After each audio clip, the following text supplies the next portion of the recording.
Hey, see you there. My name is Hello there. Matt. That's Sam. And this is I'm Marc Sam. Spector. This is Jake Lockley. And Stephen Grant is around here somewhere. Yeah, As you may notice, Sam looks like a white Oscar Isaac. So that's why today I appreciate that. we have a really special episode today where we take a delve into um, the multi personality of Moon Knight towards the end of the episode. But you're listening to Pod 1218, where we live in a world devoid of superheroes and supernatural things of the like, Yep. theoretically. And it's called 1218 because Earth 1218 is where all that stuff takes place. Yep. This is it. This is Earth. I'm showcasing my new mug. Sam said it looks like a Bad Dragon thing, and Bad Dragon, if you want to sponsor us, please do. I would love some free merch. Yeah. You can go ahead and sponsor us. We'll see what we can do with the merch the best we can. I'll do a lot. I'll do a lot. Also, those listening, I do sound a little better because I am using a different headset, mainly for the recording quality of this podcast. Hopefully that. You can hear his suave voice a little bit better. Yeah, you can hear my suave, deep voice coming from the echoes of beyond. Okay. Well, yeah. Sam, do you have any news for us today? Oh yeah, we have tons of news. I just want to start out by saying 2026 is going to be absolute cinema.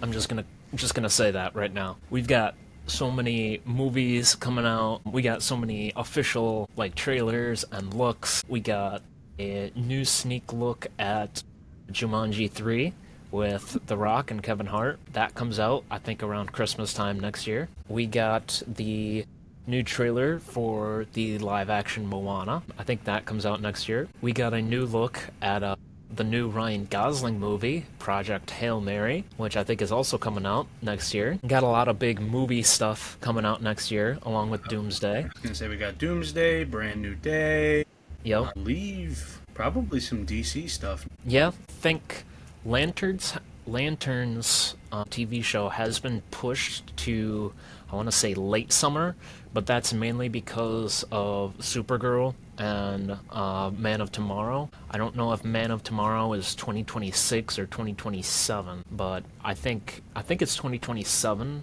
and Supergirl is 2026. Of which I will be seeing that. I will be Yeah. seeing that. If it's anything like Superman, I am It seeing will that be shit. in a way. Um, one Well, of the it's James things. Gunn. Yeah, James Gunn can come on our podcast Yes. and he can talk about how the whole DCU is going to be laid out. But Supergirl is going to be a lot darker. It's based on the Woman of Tomorrow comic run, I believe, which involves a little death, a little vengeance, and some Jason Momoa sprinkled in there as Lobo. Hell So yes. that'll be fantastic. Speaking of comics, we got a lot of Doomsday rumors floating around. One of the things is Tobey Maguire might be in the movie. Really? Yeah, he is rumored to not only be in the movie, but also have used a CGI suit. We got a rumor floating around that Magneto might have his mutant utopia, so that might be interesting. It's Are we supposed to talking take. like Krakoa Mutant Utopia Yeah, I don't know. or Genosha? Yeah, the rumor just said like there's gonna be a little mutant utopia with Magneto, but apparently it's supposed to take place among four different worlds. I think that's referring to, Avengers, Fantastic Four, X-Men, and what's the other group Secret that's in third there? one. Yeah, a third one. Sony? Tony? Sony. It's like the Sonyverse. Fat chance of that happening, but I'm just saying. we can hope. We can Well, hope. there's the Fox universe. There's the unless there's a secret third one that I'm not thinking of. Maybe. I know there's supposed to be rumors of what is it? The planet world or planet something? The Doom Doctor Doom's plane of existence. His You've lost me. I don't know. I don't know, man. You're the Marvel guy. You're the I am Marvel the guy. Marvel You're supposed guy. to know this. Listen, all right, chill out. I could give you small fun facts on random things. That's okay. Like how Doctor Strange's cape is a sentient living thing. Yeah, but Dormammu! I've come to bargain. best he can do is 5 doubloons. Yeah, don't drop them. Speaking of doubloons, Tobey Maguire's Spider-Man 3's black suit is up for auction. So if anyone wants to give our podcast a small loan, around $44,000, we could put it in our upcoming away studio and feature it in the podcast. Yeah, if James Gunn, Yeah, James Gunn can buy it, since you're lend it to watching, us, come on the yeah, podcast with him. yeah. So Sam can actually wear the suit like he wants to. He can become Spider-Man, the fabled Iron Weasel. The Weasel. Yeah, that's really cool. I didn't know that it's been rumored that he was going to be in there, but that is interesting. Yeah. Very interesting. How big do you think that Doomsday is going to be? Do you think it's going to have, like, is this going to be, like, the biggest, like, crossover event since Endgame? If not Doomsday, definitely Secret Wars, which Secret Wars is starting filming before Doomsday even comes out. Secret Wars is supposed to start filming, I think, in spring of next year. Okay. Was Secret Wars, like, set to be, like, released 2028? That's a good question. 'Cause I'm almost more intrigued by Secret Wars just because of the actual comic line release date. Looks like it's supposed to come out a year after Doomsday in 2027. Maybe they'll keep that. I don't know. Marvel has like a tendency to shift their movie schedule around a lot. Marvel has a tendency to suck. Not all the time. Especially not with some of the Avengers movies, but that's okay. Well, No, but I mean, like they've pushed the Blade movie so many times, and I really want that. I really want it. We were also supposed to get like a Silver Surfer movie at one point.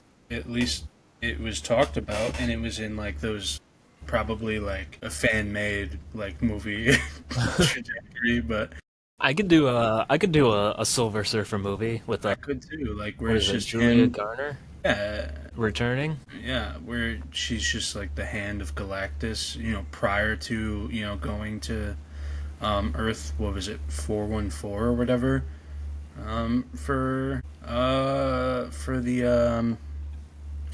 the Fantastic Four movie that just came out.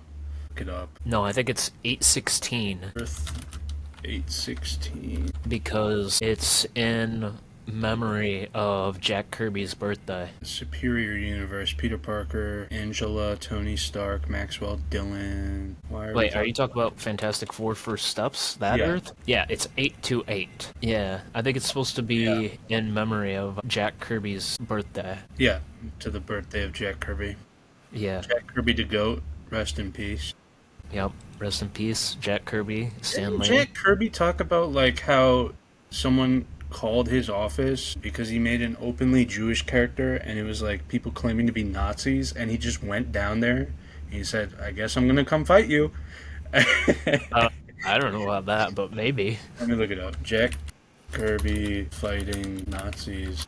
Let's see. So not only did he fight Nazis in World War II, like he actively is a veteran, but someone made like a full on like comic panel of him, and it says like, I once had 6 Nazis call me up and they said, we're waiting for you downstairs, we're gonna beat the daylights out of you, because he made the obviously Captain America fighting Nazis, and he said, for writing these stories about Hitler.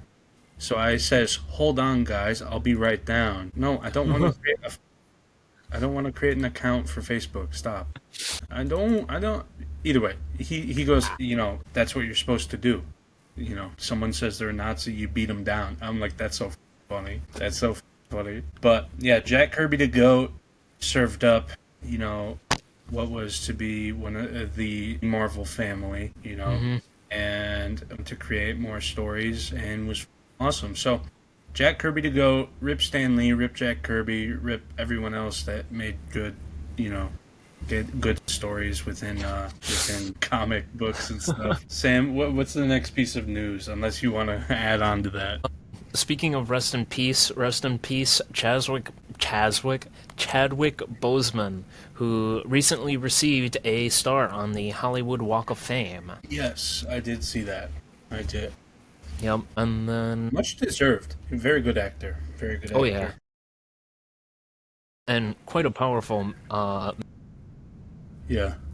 Cancer, specifically Yep, prostate cancer, because I believe that's how he died. Fellas, get your checked. yep. Ladies, feel him up Check your for man. yeah, check your man. Feel him up for a real one. Make sure to be doing self-examinations at least once a week, especially if you are prone to. You're laughing. It's serious. It is serious. It is serious. I shouldn't be laughing this much. It's the Edmund Fitzgerald all over again, dude. It's just the roles are switched.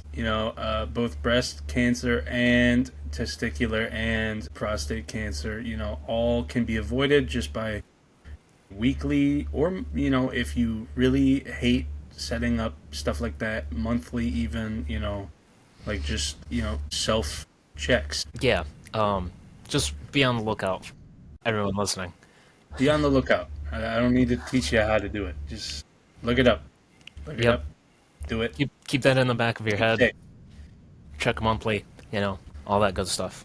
Bad Yep. stuff too. And moving on, we got the 16th Academy Governors Awards, which are the Oscars. There have been five special actors. 1, 2, 3, 4. Yeah, five special artists, I'll call them, instead of actors. Five special artists who were already given awards by the board, so no vote needed by the popular group for the Oscars given. But these are actress Debbie Allen, who is popular in the TV show Grey's Anatomy. The actor Tom Cruise, who we all know is in Mission Impossible, all kinds of stuff. I think cinematographer Wynn Thomas, I'll have to look him up real quickly. Wynn Thomas. Yeah, scenographer. He worked on the original Kings of Comedy, King Richard. He worked in production design, art direction. He was an actor.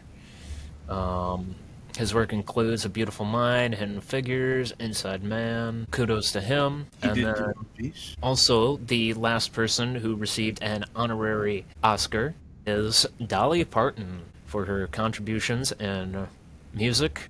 And I guess she's also done a little bit of acting work, so that's pretty cool. Dolly Parton, man. What a woman.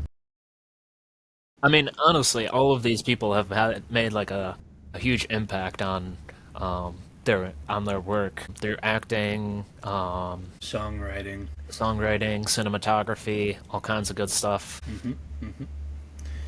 Dolly Parton. Jolene.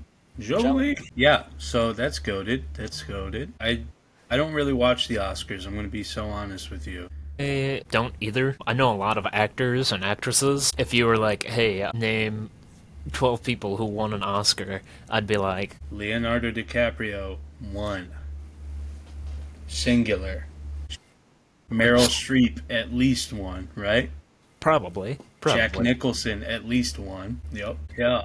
Yeah, and then speaking of awards, we have the upcoming Game Awards That's coming. what I was gonna in talk the about. next month. Yep, That's what I was going to talk about. If you didn't get to it, I was going to bring it up. yep. We got the excited. Game of the Year award nominees being Expedition 33, Death Stranding 2, Conky Conky Dong. Conky Dong Nanner. Donkey Kong Bonanza, Hades 2, Hollow Knight Silksong, and Kingdom Come Deliverance 2. Out of those, who do you think deserves to win? Are you a Kojima glazer? Because Kojima did the Death Stranding 2, and it is a silly, silly game. I believe it is. I mean, There's a guy named Mr. Puppet in there, I believe, and he's just like a little guy, a little marionette puppet on strings. And he just dance. You could watch him dance around. For what? But Kojima is literally the guy who will be like, okay, this character's name, let's see. They got a really big gun, so it's gonna be Big Gun Stacy. And it's just like like some crazy. because like most of the time in Japanese names are literally like just what is going on, you know, and it's pretty funny. Definitely say either Death Stranding 2 or I found a lot of popularity among Claire Obscure, Expedition 33. I think that's a strong contender too. Yeah, sadly I don't think Hades 2 is winning, even though Hades 1 was just phenomenal. Yeah, and I've heard good things about Hades 2 as well. I don't think it's, a strong enough contender to like break through the other ones. Yeah, but also the fact is too is we got a Nintendo IP up there, so you Listen, know, Donkey Kong can suck my conky dong. are we going on record with that? Are we going? But yeah, it's like Donkey Kong. Obviously, I've been to Universal. I've been to the new Epic Universe, and went to the Super Nintendo World, where it's just Mario. By the way, I don't know why they call it Super Nintendo World or whatever, but it's just Mario. Because Um, Mario is I said Nintendo World, Super Nintendo World, right, right, not right. more entry section of that, and it was really fun in there specifically. I know this is like the meanest sidebar ever, but like I don't know. genuinely, like I've seen gameplay of Donkey Kong Bonanza, and it seems like a fine game. I just don't know. I'm I not a think big fan of games like that. I don't know why. Like open world platformer, like just like super game like that, where it's just you're playing Donkey Kong. Like the closest I can get to enjoying something that like that is playing Banjo Kazooie Nuts and Bolts. That game okay. like really was super fun, but it's just like I can't bring myself to play like Legend of Zelda Breath of the Wild or like even Tears of the Kingdom. Like I can't. I think those games were fine.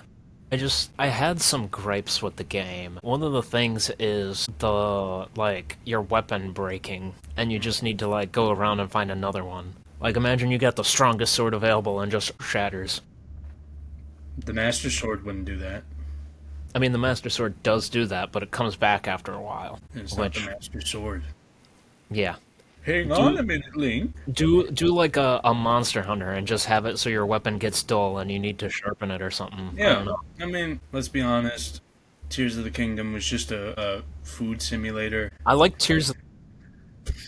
Really?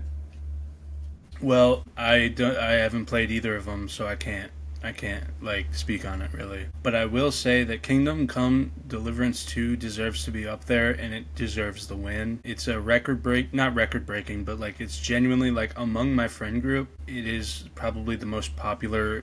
Second closest would be Claire Obscura.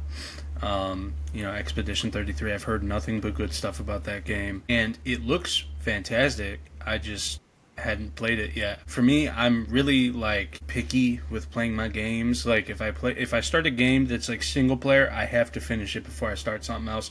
Otherwise, I'm not gonna finish that game. I'll like jump around from game to game. I I'll like can't start a do that. game and I then can't. I start a can't. different game, I start a can't do different that. game, and then I That's end up with like 10 games that I played that I haven't finished. Yeah, that's why I can't do that. Like I'm in a mode right now of like I need to commit to something. Otherwise, all these games that I've purchased or have like been gifted to me are just gonna go unplayed by the time I die. So like I genuinely can't do that. But what I will say is I think that Split Fiction should have been up in Oh contendership yeah. because Split Fiction, I played it with my partner, very good game. That was so fun and so hard in some parts too. It Takes Two winning was like genius. It was good. It was a good game.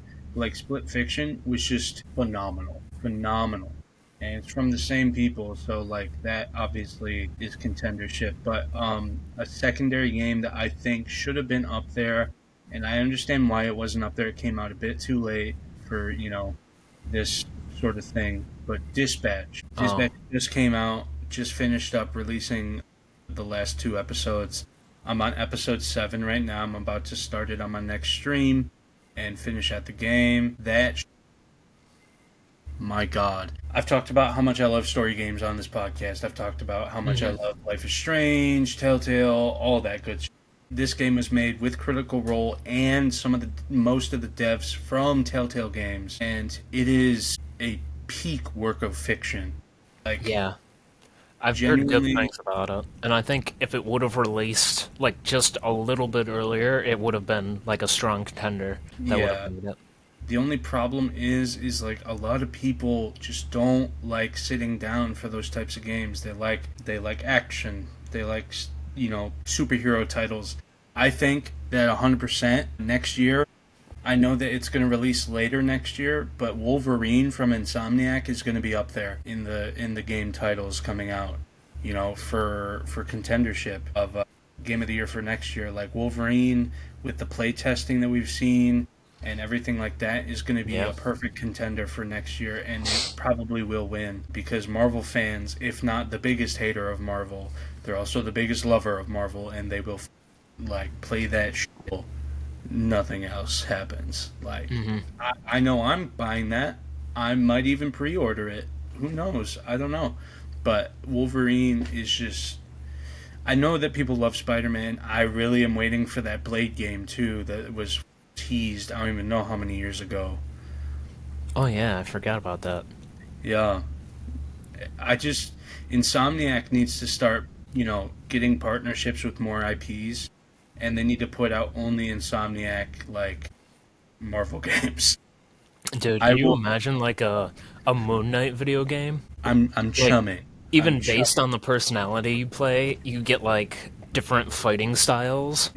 bro. That would be so cool. You are literally explaining my wet dream right now. That would be so awesome. I would love. They came out with a Craven movie. Nobody asked for that, but I would love a Craven video game where you're Do just. a Spider-Man 2 like not even like DLC, but like an entirely spin-off game with Kraven where you're literally hunting down different like villains. That's all you need. That's all Yeah, you need right there. yeah, yeah. I want I want a new Hulk game as well.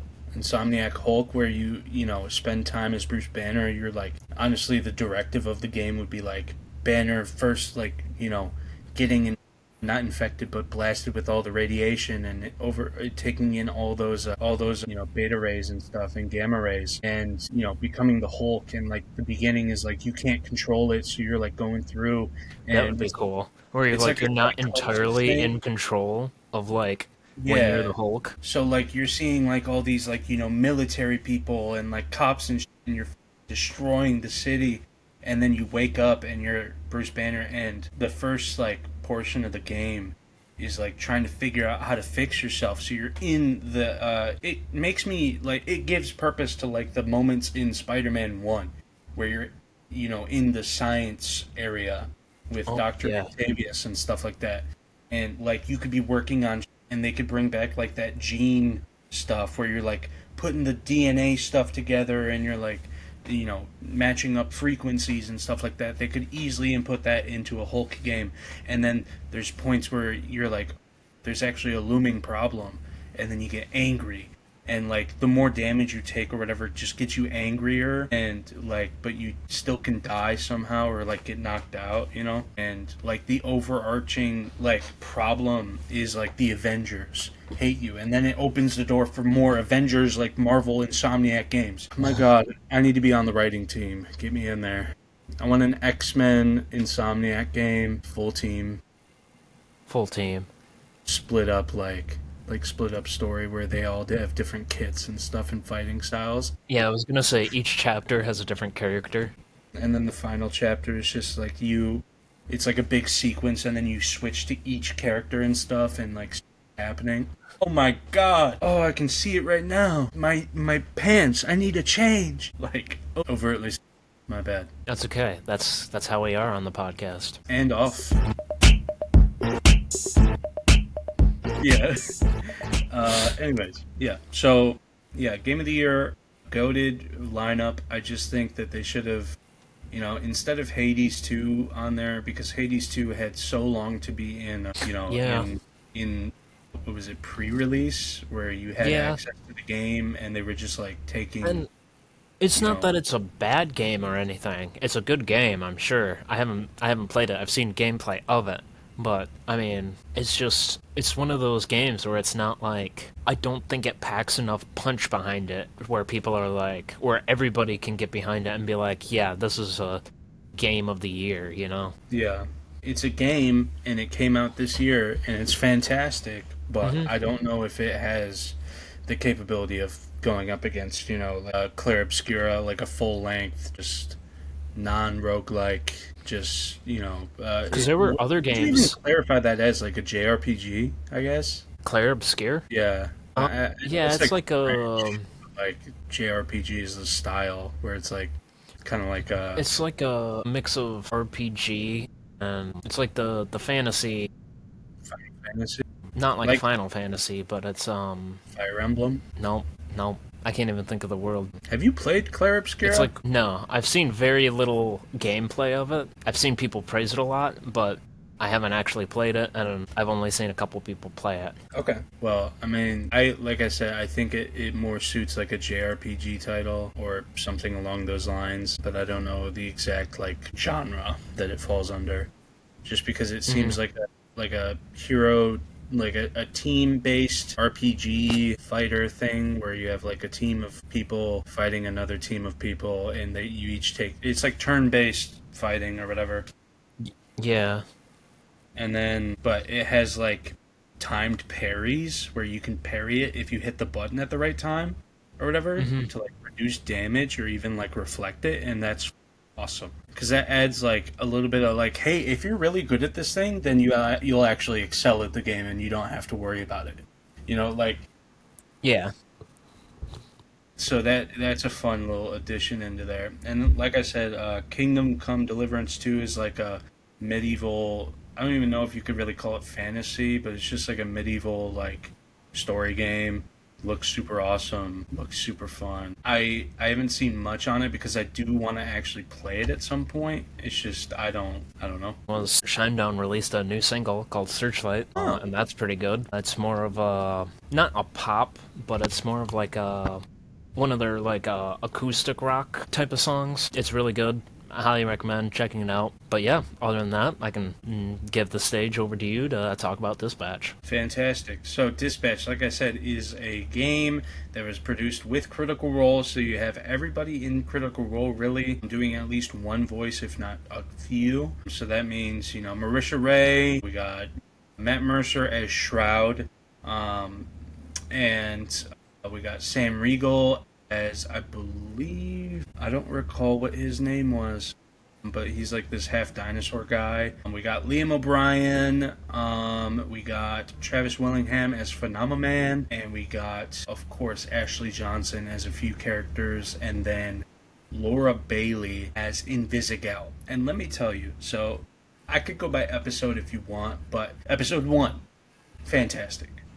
Really action packed first episode, super fun and interactive, and the fact that you can have it be interactive or just cinematic is really, really good because there's some people who just want to make decisions and not really have to think about anything other than making decisions and just watching stuff play out.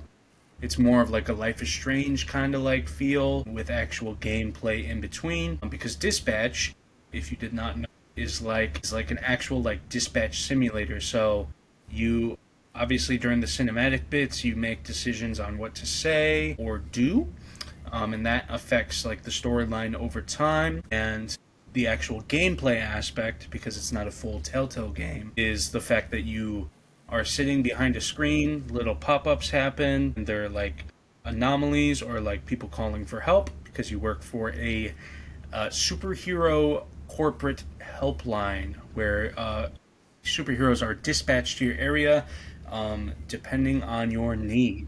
So you actually get control of your own team of rehabilitated villains. We have Sonar, which is a half man, half bat guy who can turn into a full bat person. He's played by Moist Critical, Big Chuck. Mm-hmm. He's really funny. We have Invisigal, which is, like I said, played by Laura Bailey, who also plays Abby in The Last of Us Part 2. She plays, let's see, Vexalia in Legends of Vox Machina, and Jester Lavore in the new Mighty Nine, which I will talk about after Dispatch if that's okay. Oh yeah, I did see that released as well. And let's see, after Invisigal, you have Punch Up, played by Jacksepticeye. Very good character. He's a short man. And Invisigal, she has the power to turn invisible. Who knew? But she can only turn invisible while holding her breath, and she's asthmatic. So Punch Up, he asked a genie, I believe, for the power of 100 men or whatever, or a power of 10 men. And the genie, it was like a monkey paw thing. It gave him the strength, but then reduced his height. So he's like 3'9" or something like that. It's really funny. He's really cool. And then there is Prism.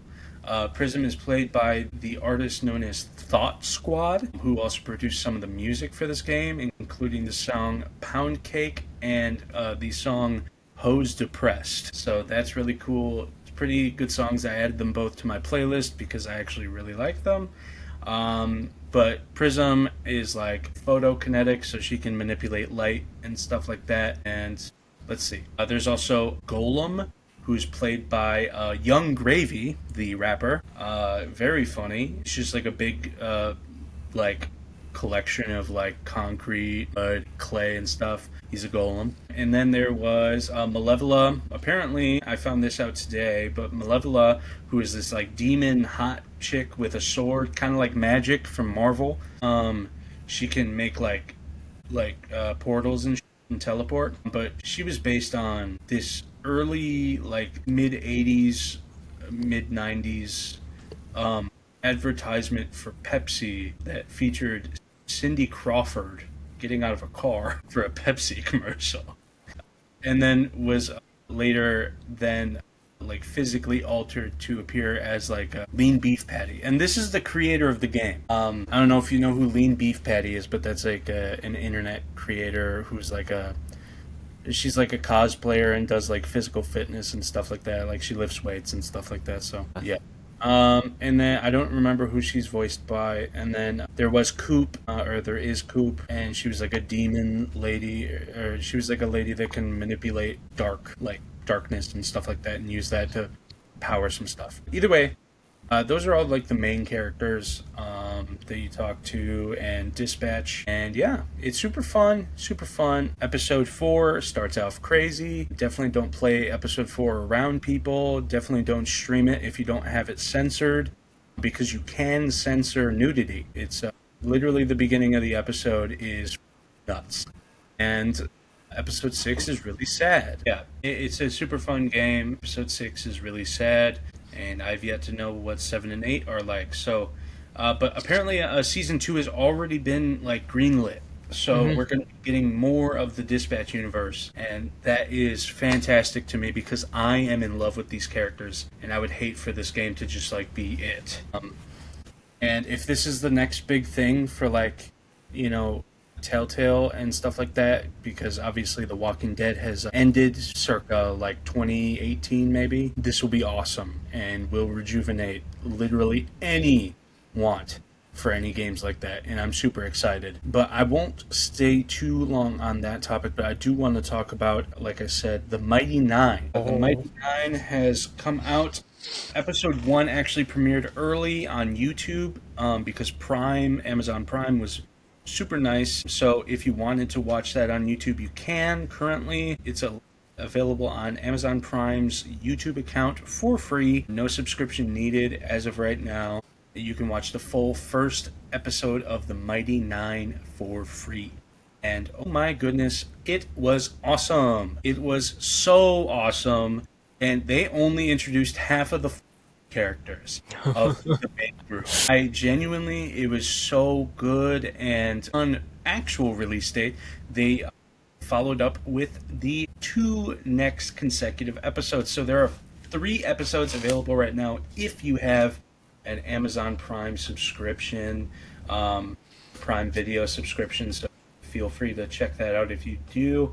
I've yet to watch episode 2 and 3, but I want to tell you that right now it's sitting at probably 8 or 9 out of 10 for me right now. A which is, 9? yeah, A mighty 9? a mighty 9. Yes, a 9 out of 10. There are some, issues. I didn't like the fact that we didn't get a descriptor and like a visual representative of all the characters up front in episode 1, but I'm excited to see how they carry on in episode 2 and 3 to kind of tie everything together, because obviously in Legend of Vox Machina, if you've seen that, it starts out with all the group of people in a tavern kind of dealing with, they're not really like looked up upon, they're heavily looked down upon as a group with like nothing to lose essentially. And the Mighty Nine takes a bit more of like a, oh, we're all thrown into a shitty situation together, and then we form bonds along the way, and then we finally like confirm that the group is a thing like later on.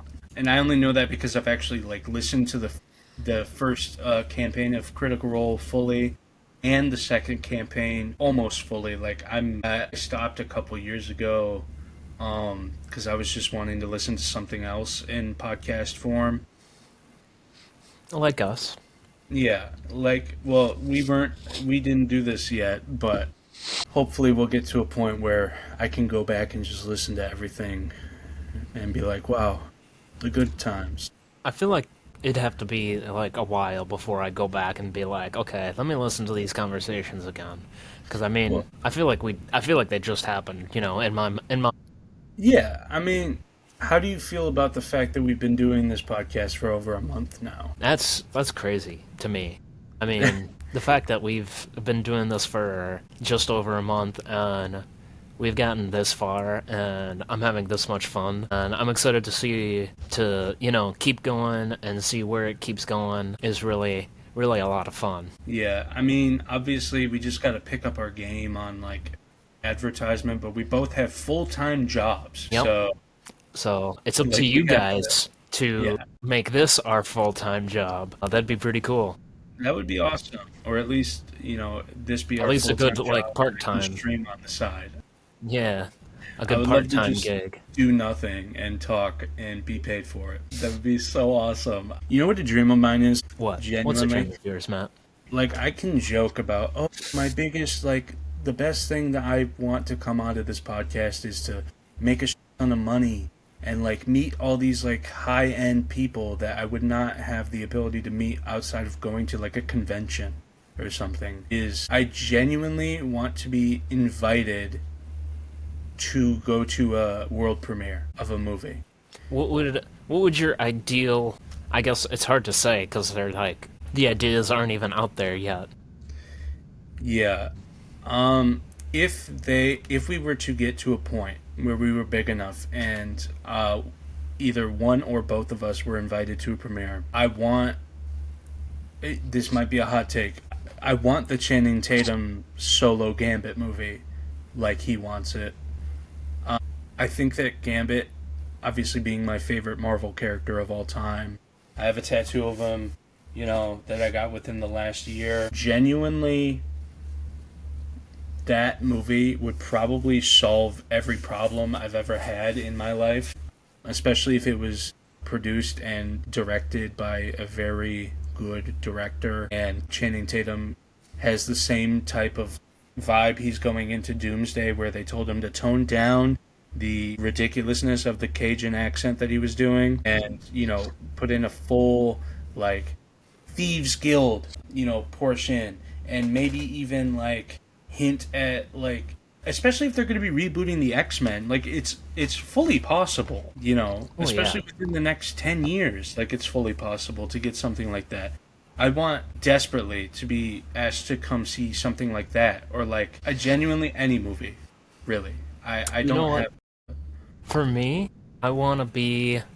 I'm a big fan of like horror and like mythological horror and stuff. If they ever correctly did like an SCP type of show or movie, I would love to just have us do like a little bit where we're like podcasters and we're like conspiracy experts on these different things. Mm-hmm. I think that would be one of my ideal things to be invited to or anything. So you want to be in a movie as like background character that people will be like, Yeah. oh my god.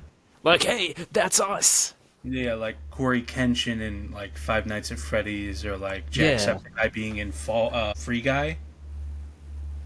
Yeah, Yeah, he was in Free Guy. I forgot about yeah, that. like that would also be awesome. I also would like to do voice acting in my life. That is probably, growing up, I wanted to be a video game developer, and then I realized how terrible that field is.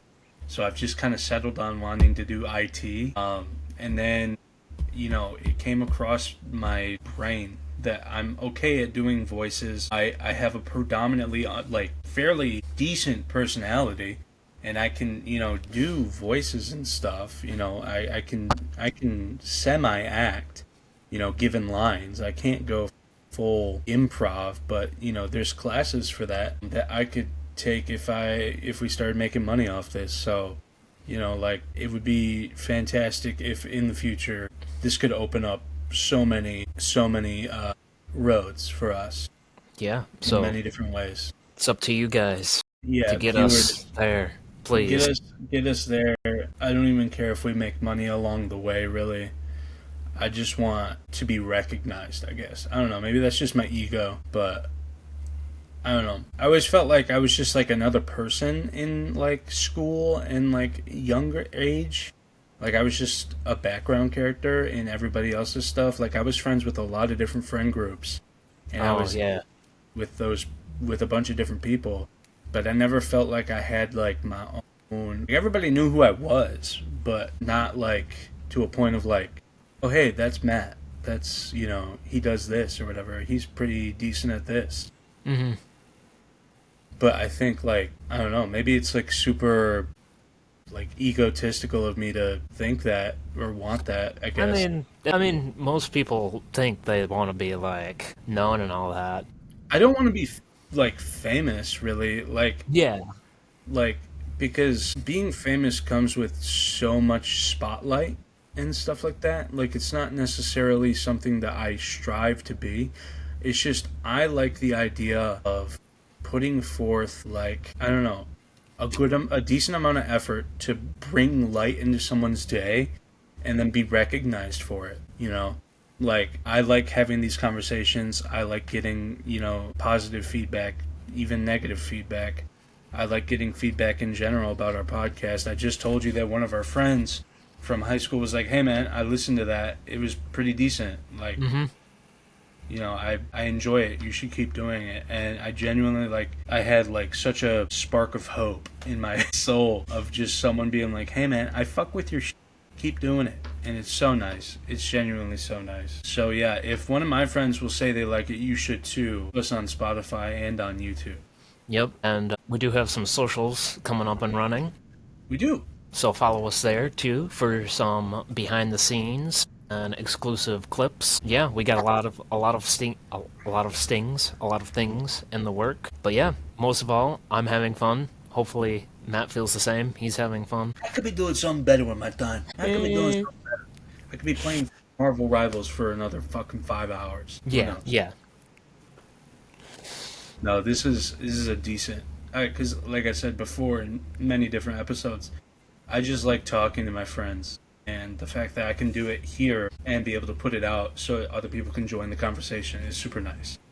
And one of my favorite things about this podcast is it opens a lot more doors for me to new experiences, especially since you introduced me to Game of Thrones, especially this week with Moon Knight. I've been reading a lot more comics, so I really appreciate that. I love the new experiences to look forward to each week and to talk about. That's a big thing about this podcast too. Is just a bunch of new experiences for everyone. Because like I can only imagine once we get a viewer count higher than whatever we're at. And this isn't me downplaying this. I've said in every episode, thank you so much to everybody who's followed on Spotify, who's subscribed on YouTube, who's left a like, who's shared it, whatever it may be. If we get to a higher point, this is more people that will also check out this that we're talking about. Yeah. If there was more people who sat around and talked about Game of Thrones more than it already has, we could get more Game of Thrones content. These are things that we enjoy. So if We could have like boost special the guests who ability, yeah. are like either specialized in that or they're big fans of it or something, you know? Like if we ever have a Transformers episode, do you know how awesome it would be to, regardless of his standing right now, he's probably not a good guy, but like imagine we got like Shia LaBeouf or Oh, I something. was gonna say, imagine we got Michael Bay on the podcast. Yeah. 5 minutes in, Yeah, we explode and it's just the episode. It's just that. But like, or Megan Fox. Megan Fox from Transformers. Transformers and hit upcoming movie FNAF 2. Yes. Yes. But enough of us being gushy and saying how much we enjoy the podcast and stuff like that. I do want to bring, Yeah. like, before we hit the last, the cream of the crop, I do want to say um, Stranger Things Season 5 coming out very soon. Yep. Its Very, very release, soon. its release schedule is really weird, though. Isn't it? Is it a TV show or is it a movie? No, it's TV show. Have you watched Stranger Things? I've seen clips of it, Okay, we'll have to add that to the wheel at some point but because I've heard it's supposed to like release in theaters or something. I didn't hear about theaters, but I did hear that Stranger Things season 5 is going to have a much like season 4, kind of like a two-parter thing where they're going to release some episodes like weekly, and then they're going to wait until the end of the year. So like a few weeks to a month almost Okay. to release the final couple episodes, and the last episode I believe is going to be airing the day before or the day after Christmas. So it's genuinely going to be the worst scheduling I've ever seen. But I'm still going to watch it. I'm genuinely going to get a Netflix subscription just to watch the season finale, and I cannot wait because Stranger Things is another like of my like. What are you doing? Trying to fix my hair. Just keep talking. Okay, Stranger Things is awesome. Sam needs to watch it, not just clips. That's what this podcast will do. It will get you off your phone and make you watch your. You need Get to off TikTok. get off TikTok 1 hour later. here, and that is my second favorite character of all time. Every day I wake up and I start to break up. Lonely is a man without love. Yeah, a lot of people I think dug the Greta the Gremlin.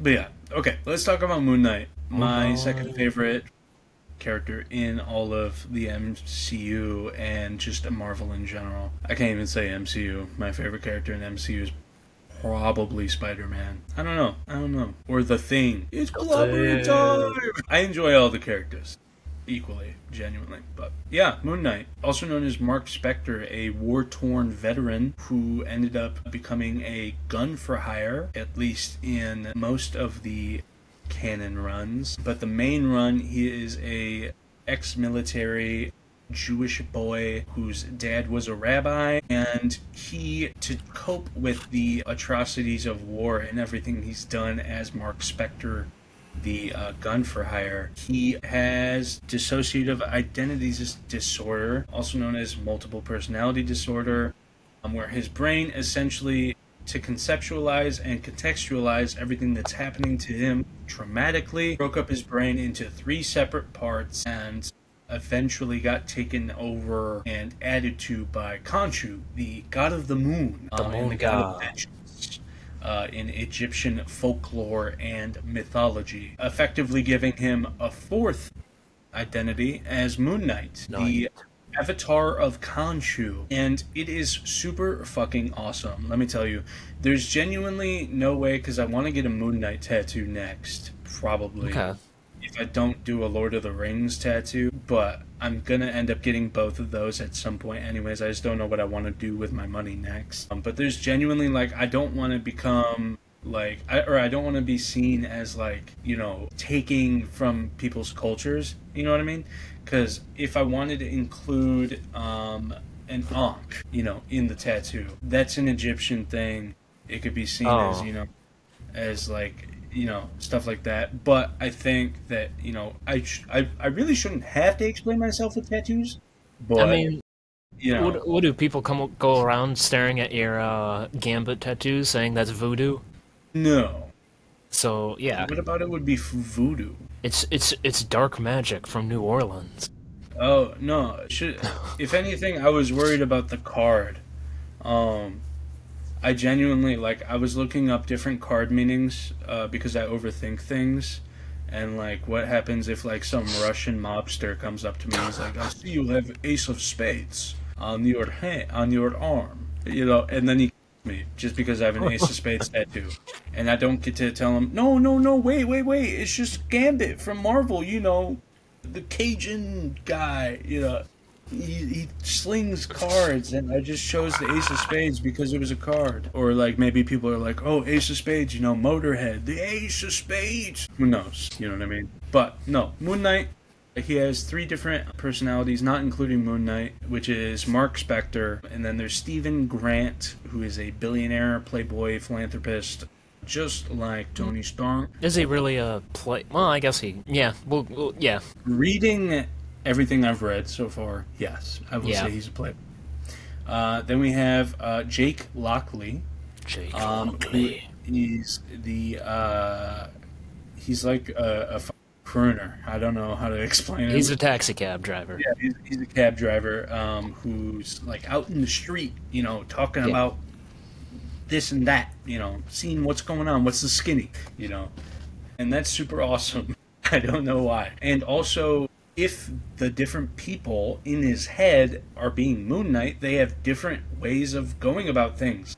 Like, I believe, I'm not sure in the MCU who is what, but Mr. Knight, I believe, is Stephen Grant.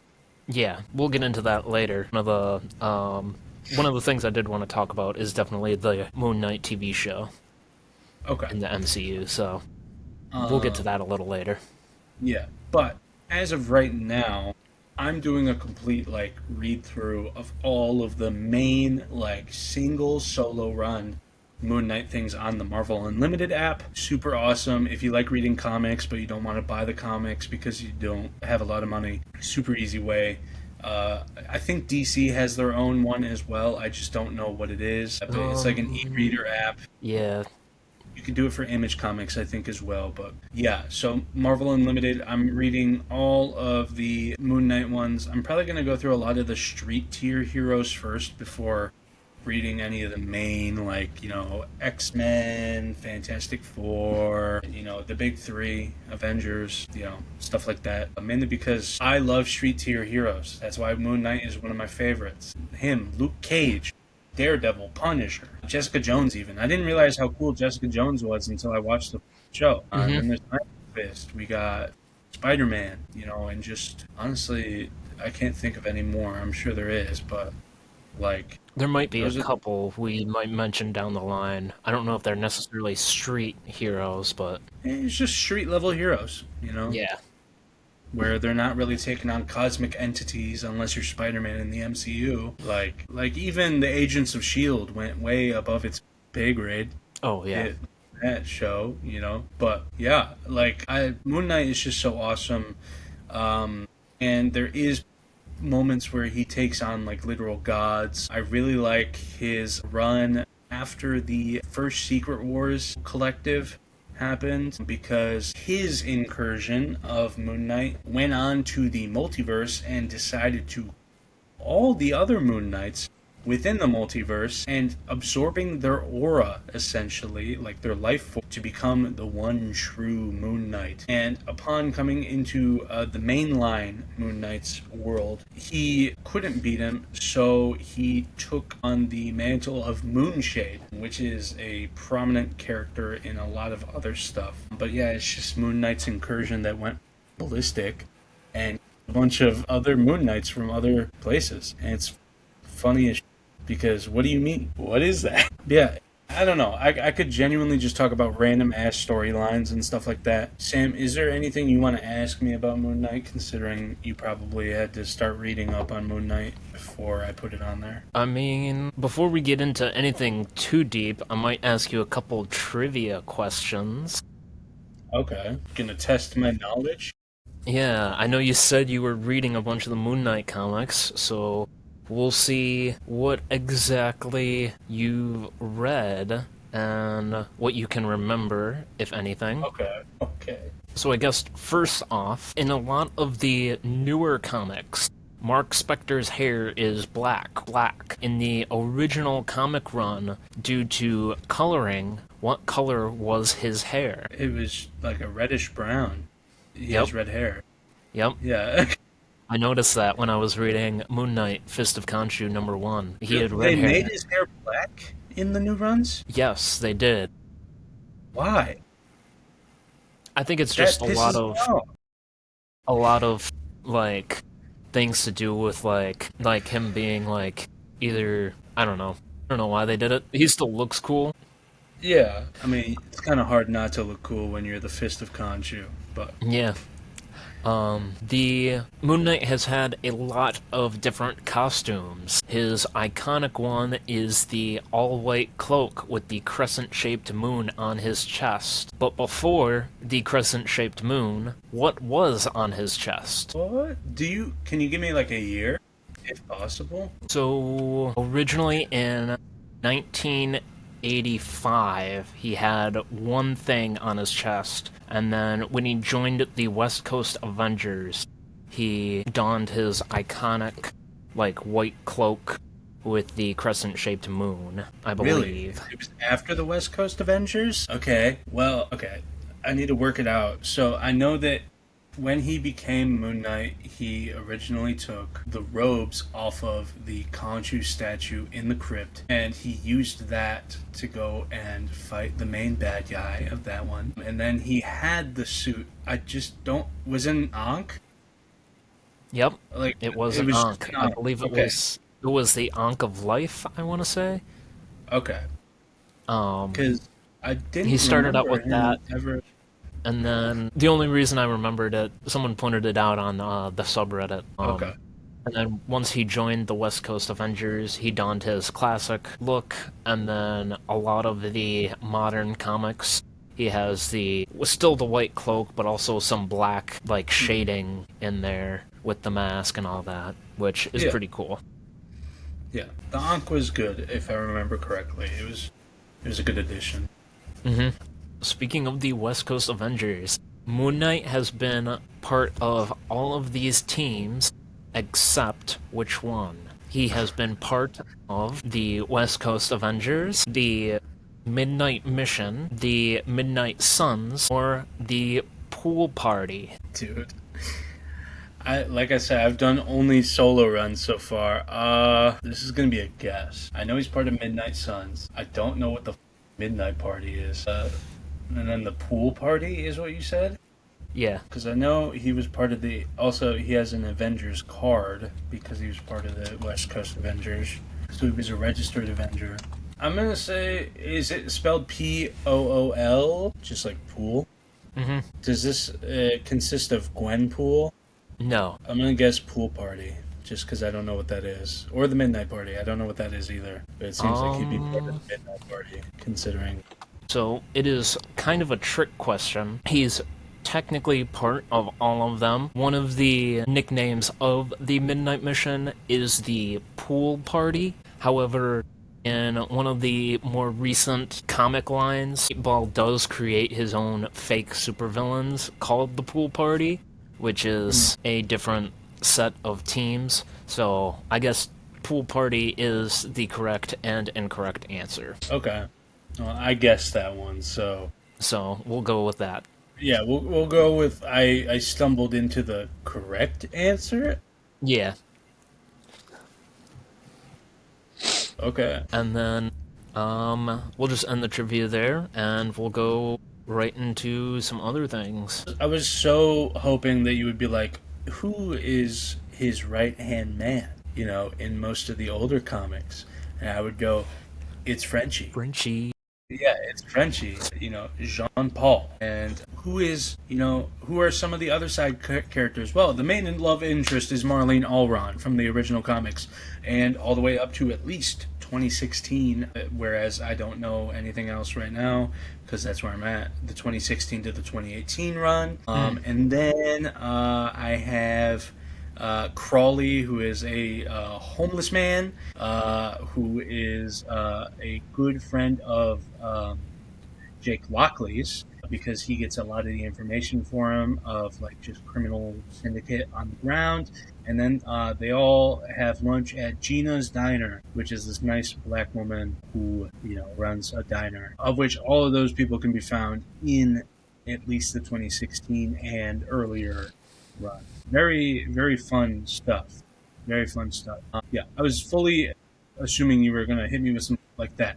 I mean, like his main, main rival, and it's Bushman, Raoul Bushman. I can hit you with another one. This is a little bit different. Moon Knight is technically the Fist of Khonshu. Do you know the name of the other Fist of Khonshu? The other Fist of Khonshu? There was one run where his brother was resurrected and became the Fist of Khonshu, but I don't remember his brother's name, because his brother was resurrected, and Khonshu wanted to get back at Marc because Marc wasn't people and was not sacrificing, so he sent out his brother as the Fist of Khonshu to leave blood sacrifices and also spread the word by carving a moon symbol in the forehead of everyone he's...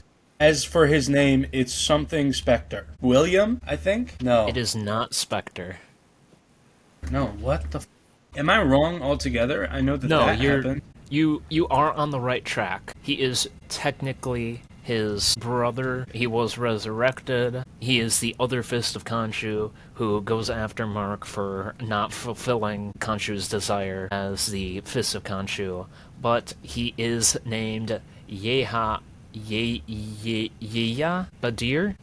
Dr. Badir, other known as Dr. Knight, or his superhero name, Hunter's Moon. I was not aware of that. That must be a newer thing, because I do not recall the name Dr. Knight or Yair Badir or whatever you said. Year release? Let me see. I could also be wrong. I might have overlooked it. Oh, maybe it is a newer one. Because Marc Spector's brother's name is Randall Spector. What's his name? Randall Spector. And Marc actually drowned his brother. Or he didn't drown him, I guess. Randall did drown, I guess. And he became Shadow Knight, actually, when he took up things. So technically, we're both right. Yeah. So first there. appearance 1979 as Shadow Knight. Yep. Huh. Interesting. Yeah, it looks like Hunter's Moon was 2022, so that is my bad. No, you weren't wrong. You were. It was just I haven't read that far, but it just so happens that happened way earlier. I could also tell you that Moon Knight originally just wasn't superpowered. His first appearance, comic-wise, was in Werewolf by Night. Mm-hmm. In the early 70s, just of a hired gun, again, to help contain Jack Russell, I believe, is his name, or Jack something. The guy who is the werewolf by night. And it's funny, because that's the panel that everybody was putting over the Dracula meme, where it's like, Dracula, where are you at? You owe me $20. Mm-hmm. That's where that panel's from. And yeah, shocker, it's not real, by the way. That's not a real panel. He never says, where the f*** is my money? He never calls... There are some funny moments in Moon Knight, I will admit. There is. There are some funny moments, but... Taskmaster is genuinely afraid of fighting Moon Knight because of one of the runs where Moon Knight literally just crashes his moon copter, into a building so he doesn't have to fight Taskmaster head on, and then can just fight him afterwards, and he just takes punches and doesn't go down and continuously persists. And Taskmaster does not like being hit, so he will not copy Moon Knight.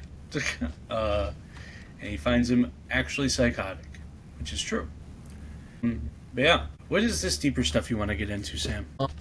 Well, first off, let's cover the MCU Moon Knight TV show. Have you seen it? I have not, but like I said in many other episodes, I'm currently doing a watch through. I'll get to it. I'm just in 2017 about to be in 2018. You might like it, you might not, because like many comic iterations, they do things a little bit differently. In the TV show, spoiler alert for anyone who hasn't watched the TV show in the past 4 or 5 years that it's been out. That would be me. That would be my big fat ass. Actually, do you want me to spoil it, or... It depends. What is this? What in your eyes? How big of a spoiler is it? Like, is it like Okay, is it the so ending of the show or? obviously you know about the multiple personalities. Yes. Some of the characters are done differently. Stephen Grant isn't exactly a millionaire playboy. He's just a museum gift shop guy. Really? Yeah. He's downplayed a lot. He's very, very nervous, very timid. Obviously, once you get into the show, you realize Marc Spector is like the alter ego that you'll get to meet. Unfortunately, Jake Lockley does not make an appearance until the very end, which is kind of an Easter egg. It's not really a spoiler, but it is an Easter egg for you. They did change the love interest. Marlene is not in the first season. It is a character named Layla. She becomes her own character. Is that the Scarlet Scarab, like you said, Yep. or whatever?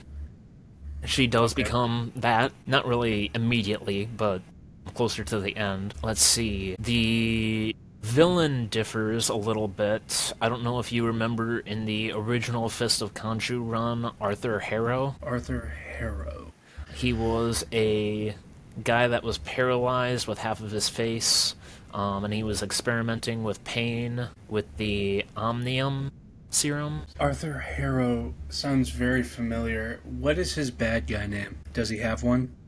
I don't know if he has one. No, he was a former... I can see his face. I'd know who it is. If you look up... Like I said, he differs very differently from the comics. He wanted to cure himself of like a painful paralysis. Okay, I do recognize this guy, in the comic at least. Mm-hmm. I'm just trying to remember. Well, like I said, he does differ in the TV show. In the TV show, he's not necessarily paralyzed. He has a different goal overall rather than ideas in pain theory. He goes for more of a viewpoint to punish the unjust of society through different means. Yeah, some of the costumes in Moon Knight are really cool. He dons his classic white cloak most of the time. Is a scene where he does become Mr. Knight. He gets the classic white mask with the white suit. Okay. A lot of the good things about the TV show are some of the acting and the actor choices. Of course, you got Oscar Isaac as Moon Knight, Marc Spector, Stephen Grant. You got Ethan Hawke as Arthur Harrow, which I think as this iteration of Arthur Harrow is really great. Okay. Even if it differs a little bit from the comics. With that...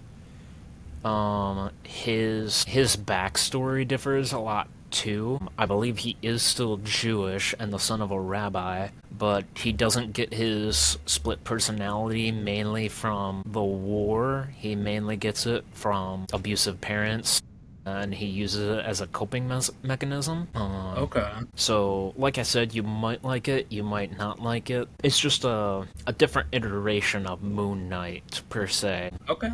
I mean, it doesn't seem like something I would absolutely hate. I know that I've seen clips and snippets of the crocodile lady, Amit. Mm-hmm. I have seen her in the comics before, so when I saw the crocodile lady in, like, the stills of the show, I was like, oh, well, at least I know that will be in there.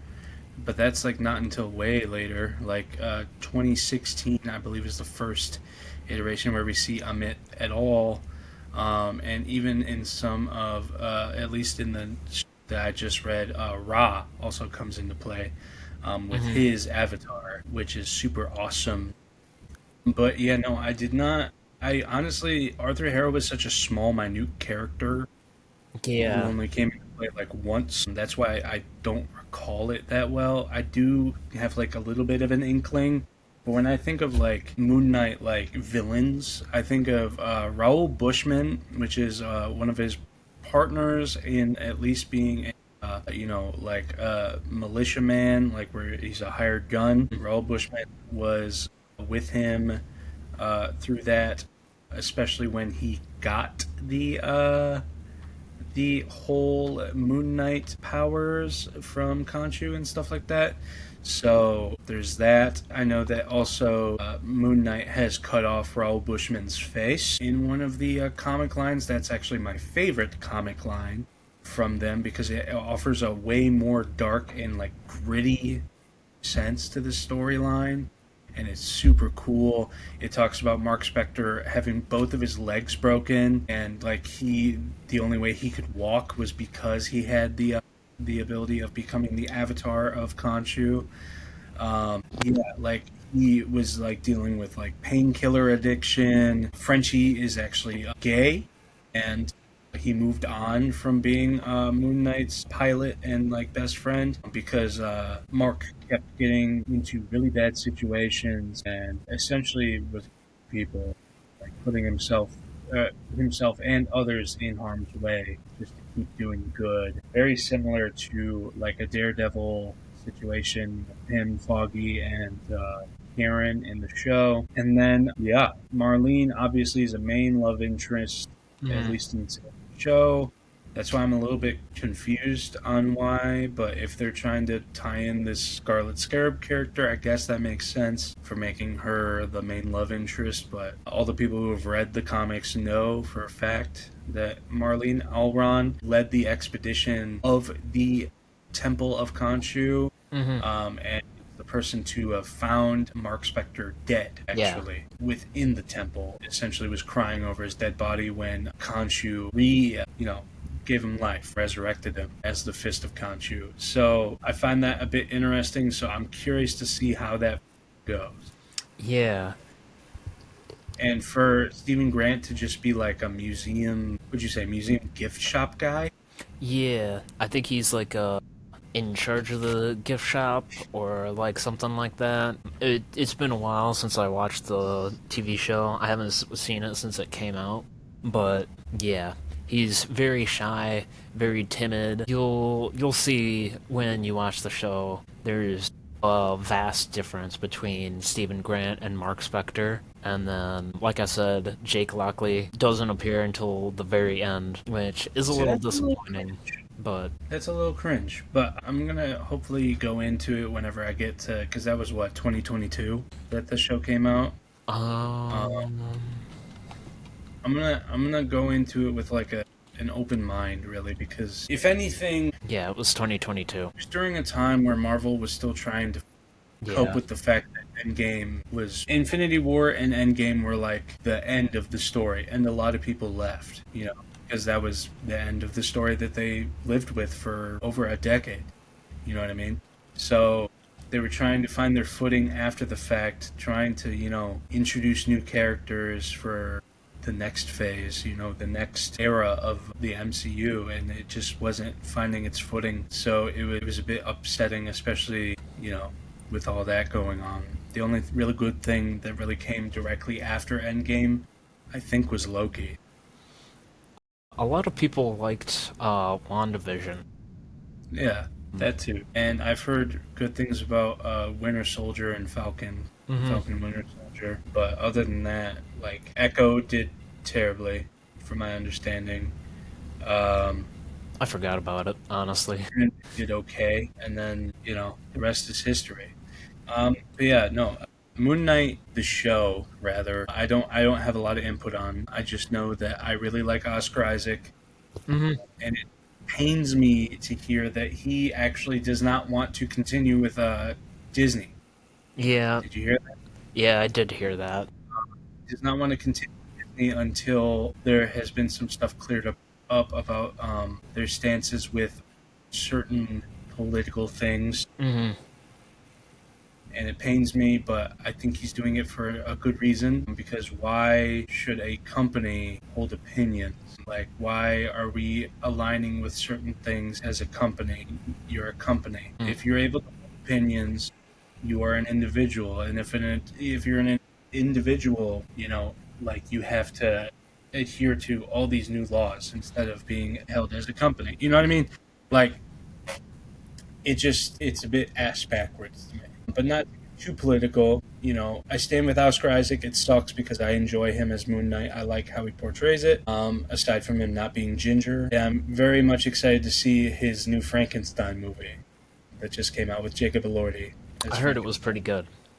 Yes, I'm excited to see it once I get my Netflix subscription for season 5 of Stranger Things, because I believe it's a Netflix exclusive. Yeah, I think it might be. Yeah. But yeah, so that's my take on the Moon Knight show. Mm-hmm.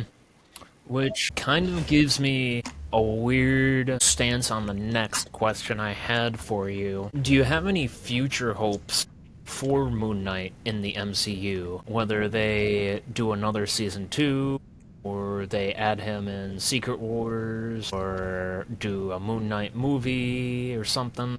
So my hopes are they continue off of, obviously without having seen the show, I don't know how it ends and I don't know what happens, but Moon Knight has a lot of really cool storylines. I really like the Moon Knight and the Punisher Blood Brothers storyline, where they go and they are taking on, if I remember correctly, it was called the Council or something like that. I mean, it was like the Secret Council, or it was the Flag Smashers, and we know that the Flag Smashers were introduced in Falcon and Winter Soldier. Flag Smashers was pretty cool. They had a person in there named, I think, Shroud or something like that. But the Blood Brothers, like, connection they did with him and Punisher was really cool. He had a lot of really cool stuff going on with Daredevil, especially in Shadowlands. That line of Daredevil books, they put out a couple of the Moon Knight perspective. That was really cool. And obviously, I wish they, again, until I watch it, I hope that season 1 kind of aligns with the 2016 run, but it won't, I don't think. But the 2016 run starts out with him actually in a psych ward with all the people from his past also in the psych ward, because he's being kept there by Amit, the crocodile lady. And also, it turns out that he's actually being kept there by Khonshu, because Khonshu deems him, like, unworthy and unfit and, like, wants the world, essentially, and is... So, I think that if I want anything in the future, it's him to be, like, introduced into an already successful show, and then maybe just going into season 2 under a different storyline. That's all I could really think of. Do I think there should be a Moon Knight movie? Yeah, sure. Do I think there should be a Moon Knight game? Of course. Yeah. Do I think he should be introduced into the mainline MCU with everybody else? I don't think so. I think that there should be 2 separate versions of the MCU. There should be, like, the main Avengers line, and then there should be another line of movies following the street tier heroes. Yeah. Yeah. Because I don't know if you saw Mike Coulter, the guy who plays Luke Cage. He said he could neither confirm nor deny if he was coming back to Daredevil, because Jessica Jones came back to Daredevil in the end of Born Again season 1. Who knows? We could be seeing another Defenders reboot. That would Defenders be cool. reboot would be awesome, because I just finished Defenders. That was really good. I really enjoyed that, and I really liked, how they portrayed the connection between everybody, where everybody didn't know each other, they ran into each other, and the fact that they all knew Claire, and Claire was just like the glue of that team, essentially, because they're like, oh, I trust Claire, I guess I'll trust these other guys. And then they all start working so well together. It's beautiful. Cinema. If they made like a Midnight Suns run where they revamped Ghost Rider, That's what I was thinking. I'm not saying that, Nicolas Cage as Ghost Rider is bad. I'm just saying that, like... We could do better. Not that we could do better, but, like, Nicolas Cage can't play Ghost Rider forever. We need someone that can stand the test of time. Whether it's Robbie Reyes, or, obviously, Johnny Blaze. But Robbie Reyes, even in the Agents of S.H.I.E.L.D., when Robbie Reyes shows up for a little bit, I enjoy Robbie Reyes. I know a lot of people did. And it pisses me off that that's like the only MCU, even though Agents of S.H.I.E.L.D. has been taken out of canon as for, like, a reason unbeknownst to me as of yet, because I'm only in season 5. Like, it was taken out of canon, and I'm like, well, that's because that erases a lot of the Inhuman storyline and the Robbie Reyes Ghost Rider. I think with a movie-sized budget, the CGI for his Ghost Rider skull would be 10 times better and be way cooler than what they got going on for Ghost Rider either in the first Ghost Rider or the Spirit of Vengeance. Like, his Ghost Rider capabilities are so much cooler than Johnny Blaze. I don't know why people glaze Johnny Blaze so hard. Robbie Reyes is so awesome. I believe in the comics he actually takes on a celestial husk as his ride. It's awesome. Also, Robbie Reyes, I believe, is the first to become the Cosmic Ghost Rider, where he takes on the power cosmic. Mm-hmm. And becomes the Silver Surfer, essentially. Maybe that's what I'm thinking of. Maybe he takes over Galactus and makes Galactus his ride. I don't know. Could be. That'd be awesome. But I think that a Midnight Suns approach to it would be awesome. Yeah. That's kind of where I was heading. I really think that if they do anything with it, I'm really hoping they either go with, either a Midnight Suns or a Midnight Mission, or even just, like you said, either they introduce his brother as Shadow Knight or Hunter's Moon or some sort of other Fist of Khonshu, and you'll see what I'm talking about at the end of Season 1, how that ends. I think they perfectly aligned it where they're getting ready to do like a second Fist of Khonshu as like the Season 2, which, if they do it correctly, could lead well into either the Midnight Mission or the Midnight Suns, especially if they do the Midnight Suns, kind of getting into the, not necessarily cosmic, but what's it called, like the biblical aspect with Ghost Rider and John Constantine. Mm-hmm. Yeah. Especially since they already have Mephisto in the MCU, so yeah, why not do something with them, Yeah. I mean, can't keep him to Ironheart. Yeah. Gotta put him somewhere else. That's the whole point. Mephisto's, the devil from the Bible. That'd be cool if they did something with the witches from WandaVision and Agatha all along, and they do something with like Mephisto, sorcery, John Constantine, all the kind of magical dark magic things. Am I incorrect for thinking that John Constantine is DC? No, he is, isn't? Who am I thinking of? I don't know. That's the thing. I don't know. I don't know who you're thinking of. I don't know, Sam. But we need to move on to this wheel. No, because Midnight Suns has Wolverine, Blade, Ghost Rider. I swore there was some sort of, like, priest guy who's in it, too.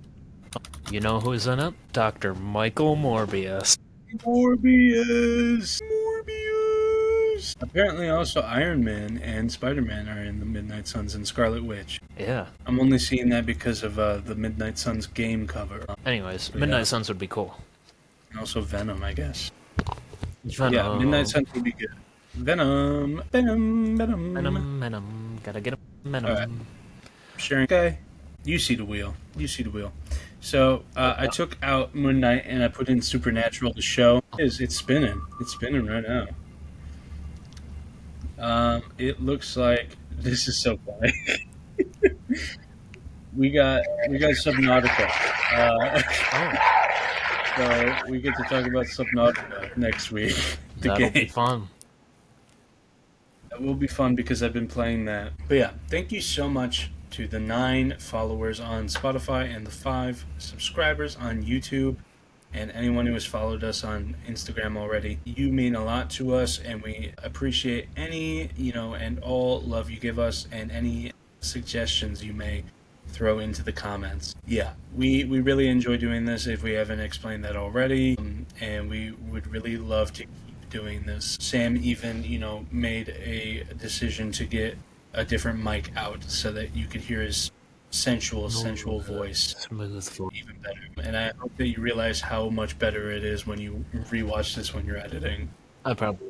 But You can find me on Twitch at twitch.tv / slothy streams, and that's an I instead of Y for slothy. And then on TikTok you can follow me at slothy boy with I's instead of Y's is there as well. There you can find this podcast on Spotify and YouTube, and also we have an Instagram page and soon to be a TikTok page. So I'll be able to do that. But right now it's Pod-1218. It is. I'll take over from here because I can tell Matt's a little tired and wanting to head out.